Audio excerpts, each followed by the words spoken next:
Just a quick refresher on where we left off in class with Lincoln's sort of coming out party politically, his handbill or letter to the people of Sangamon County that he was running for office. If you'll recall, he's running for Illinois State Legislature, running for the Illinois State House of Representatives.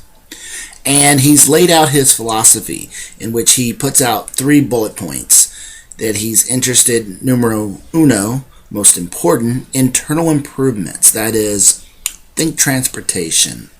Think building and improving upon roads, bridges, clearing the river, especially the Sangamon River, where New Salem was, of its obstructions, as well as building railroads.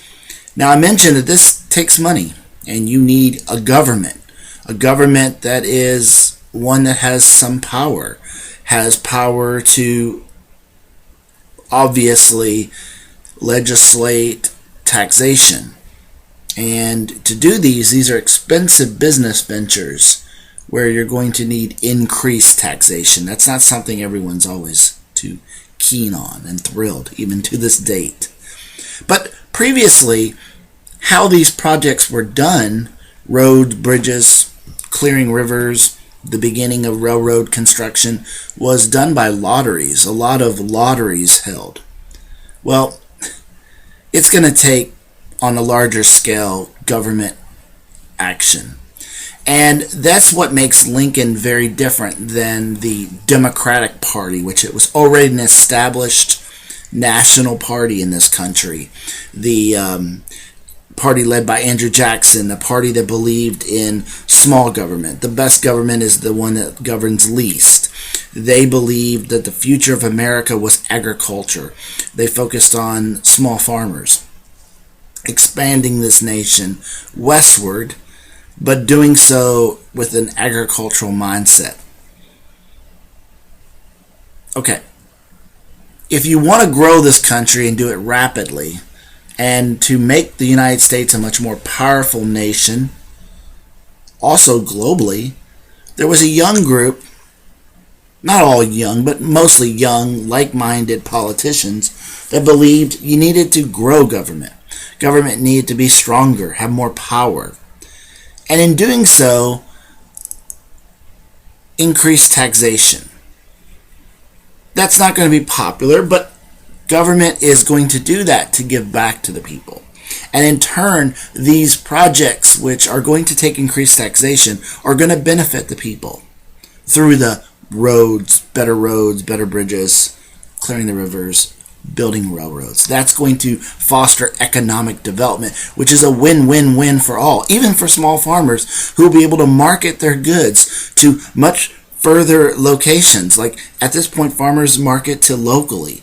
They'll be able to, and they have a grand vision of the future, to be able to market their goods from the East Coast to the West Coast. It is a view that looks at government as more powerful, but responsible. They followed the mindset of the Henry Clay School, who was the leader of these young, like-minded politicians who will soon form a national party known as the Whig Party, W-H-I-G. At this point, it's forming at the local level. Forms at the local level, then the state level, then the national level. A lot of these politicians can harken back to Alexander Hamilton and George Washington, the founding fathers who were known as the Federalists, those who sought to infuse more power in the central government. But always keeping in mind that you needed responsible, non-corrupt politicians in order to make this machine work well and in the interest of the people. So Lincoln puts out this philosophy, which contradicts, again, the National Party, the Democratic Party, which is very strong in Illinois. Of course, this is a new party it's forming to challenge this Democratic Party view. So Lincoln lays out his political philosophy, and he's ready to run for the Illinois State House. And then the summer of 1832 hits, and a disturbance occurs on the frontier. Native Americans rise up and resist. Now, these are Native Americans which have been pushed westward as American settlement has progressed westward.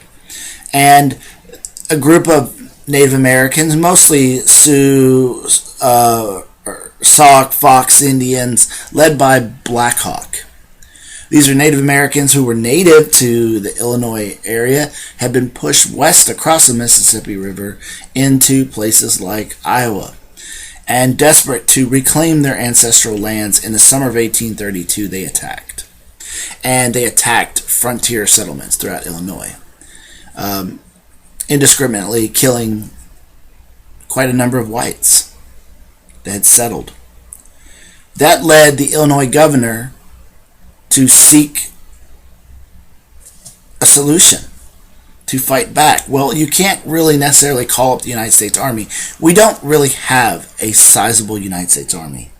The mindset in American history was, we don't need a large standing army. That is a threat to the people and their liberty, that when there's a need for war, men will come out, defend their homes, their communities, their states, their nation, and when the war is over, they go back home and go to work. You don't need a sizable army. We did have an army. It's small, but it's mostly on frontier settlements and along the coastline for defense. Now, there are some in the frontier, and some elements of the army will be called upon, but they're not going to get there in time. What Illinois' governor needs to do is call out the people of Illinois. Form a state militia. And in the various communities, men would volunteer their services. And in the frontier communities, they would elect their own officers of their regiments. In Sangamon County, there was a call for troops. And Abraham Lincoln turned out to do his duty. When a regiment was formed in Sangamon County, principally New Salem and the surrounding towns, officers were elected, and interestingly, unanimously elected captain was Abraham Lincoln. Unanimously chosen captain. And hence, Abraham Lincoln now has the rank of captain, just like his grandfather, Captain Abraham Lincoln from the American Revolutionary War. This is an honor. This is cool.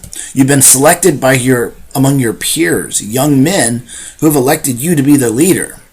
Now, how did that happen? How was he unanimously elected? A guy who's just been in New Salem for about a year?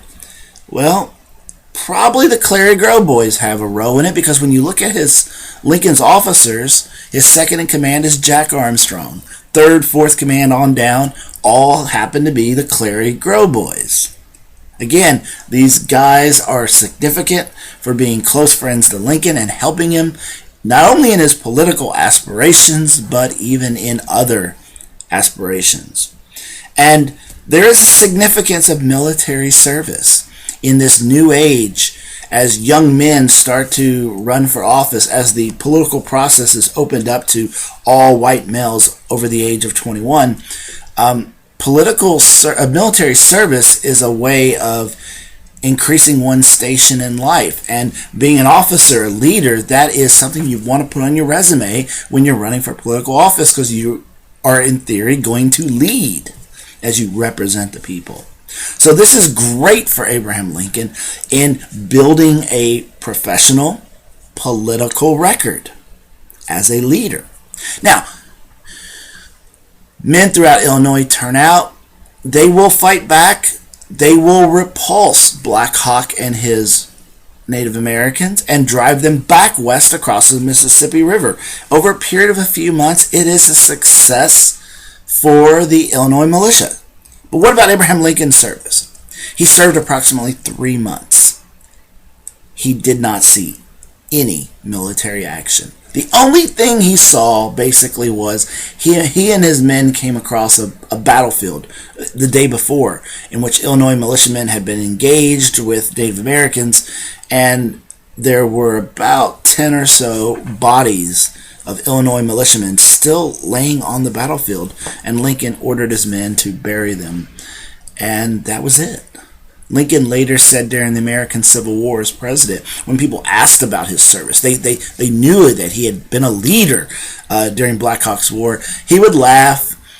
He was proud of the rank, reminded people that his grandfather had been a captain during the Revolution, but he also joked and said, look, really all I did was march my men around in the woods and got lost for a few months in the summer of 1832. But again, it's critical. He can portray himself as a leader, put that on his record, and that is important in this future where military service is going to become almost synonymous with leaders.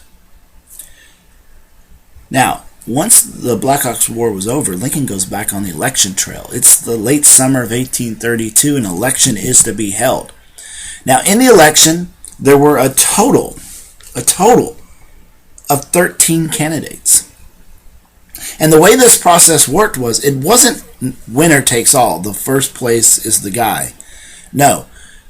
The top 4 out of the 13 would get elected to the Illinois State House. So all Lincoln has to do is come in the top 4 out of 13 candidates. When the election was held and all the votes were tallied, Abraham Lincoln came in 8th place. Not exactly middle, sort of bottom middle, but 8th out of 13th. That's impressive for a guy who's only lived in the community for a year. Well, at this point, about a year and a few months. When the votes were tallied, Lincoln looked and he basically carried all of New Salem and the small communities around New Salem, like Clary's Grove. What was the problem? If he was almost unanimously elected, he got all the votes in New Salem and around, why did he come in 8th? We'll pick up with that at the beginning of class on Wednesday.